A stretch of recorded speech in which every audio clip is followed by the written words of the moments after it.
চল চল, গাড়ি থেকে কীর্তনিয়া তুলবি তুই আগে, চল।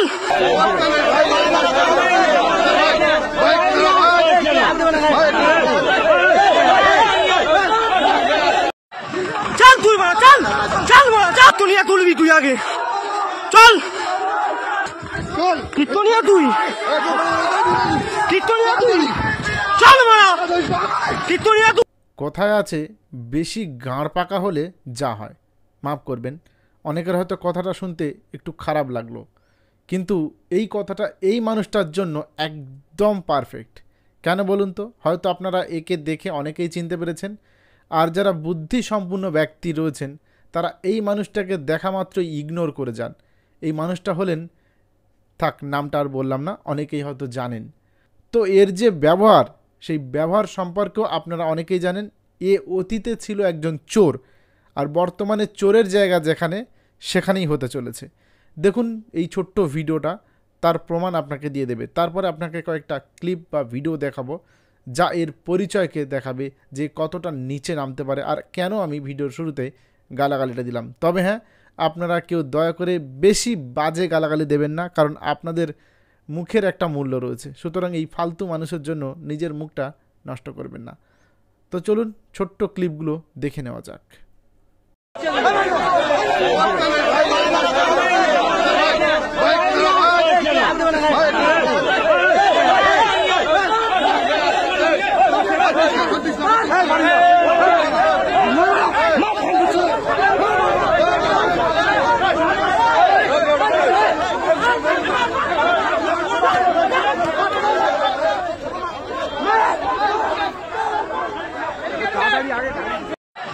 চল তুই মারা, চল চল মারা, চল চল মারা, চল মারা, চল।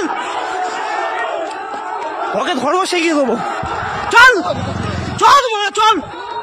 গাড়ি থেকে কীর্তনিয়া তুলবি তুই আগে, চল।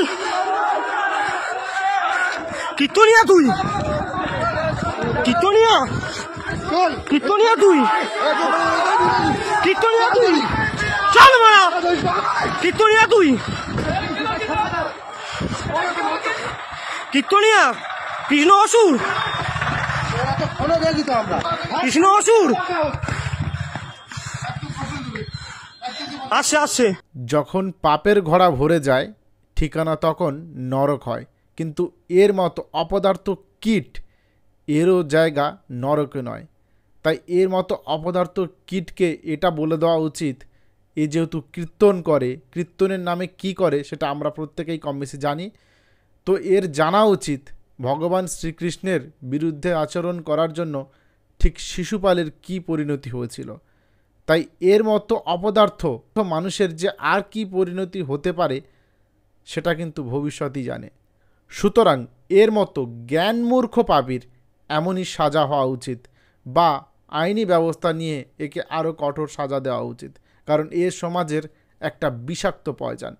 সুতরাং এই ভিডিওটা আমার এই চ্যানেলের জন্য উপযোগী নয়, তবু এই ভিডিওটা আমি পোস্ট করলাম যাতে প্রত্যেকটা মানুষ এটা সচেতন হয়ে যায়। এর মতো আরও অনেক মানুষ সমাজে ঘুরে বেড়াচ্ছে যারা ধর্মের নামে ধর্মটাকেই কলঙ্কিত করছে। সুতরাং এরা বেশি প্রাধান্য পায় আমাদের জন্য, কারণ আমরাই একে পয়সা দিয়ে নিয়ে এসেছি অনেকবার কীর্তন মেলাতে, কীর্তন করাতে।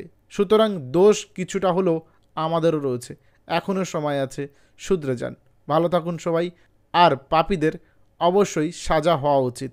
আর সবার শেষে আমি আবারও ক্ষমা চেয়ে নিচ্ছি আমার প্রত্যেক দর্শক মণ্ডলীর কাছে যে আমি ভিডিওর শুরুতেই একটা বাজে কথা বলে ভিডিওটা শুরু করেছিলাম, কারণ এই মানুষটার জন্য ওই কথাটা আমার মনে হচ্ছে পারফেক্ট বসবে। সুতরাং আমি আবারও ক্ষমা চেয়ে নিচ্ছি এর জন্য। চল চল, গাড়ি থেকে কীর্তনিয়া তুলবি তুই আগে, চল।